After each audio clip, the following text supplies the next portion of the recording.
As Ian Keitani now reports, the Society President, Eric Theuri, has taken a swipe at the National Police Service for what he termed as failing to undertake their mandate, as he maintains that the opposition protests are within the law. Let's take a look.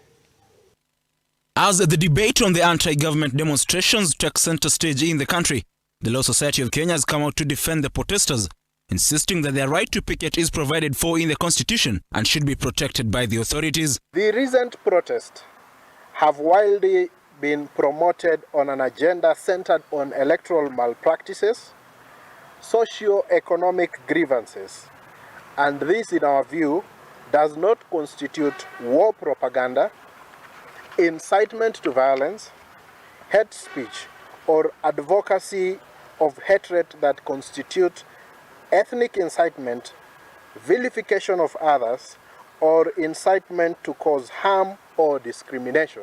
Theuri also blamed the authorities for failing to act on the attack that happened on the Kenyatta and Odinga's property, saying they failed on their mandate to protect both private and public property.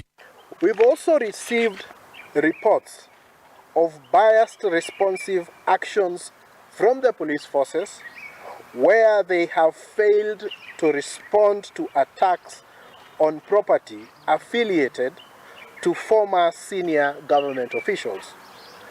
We reiterate that it is the duty of the police to provide security to all Kenyans, regardless of their political affiliations.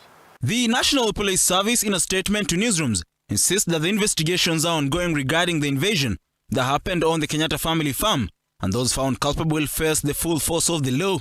The police also condemned attacks meted on officers who were maintaining order during the protests. Theuri further indicated that the society is following up on the killing of William Mayenga, a student at Maseno University, insisting that justice must be served. We are liaising with necessary investigative agencies, that is IPOA, to determine the kind of action that they are taking.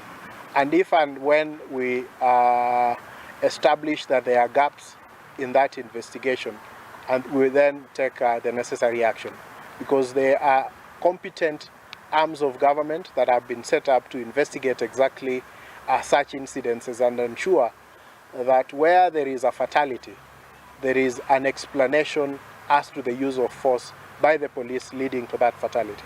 With the demonstrations marred with shooting incidences, the society now wants IPOA to investigate the conduct of the police during the protests. Also urge the Independent Police Oversight Authority to look into that issue to determine whether there was a report that was made to the police and what actions the police took thereafter.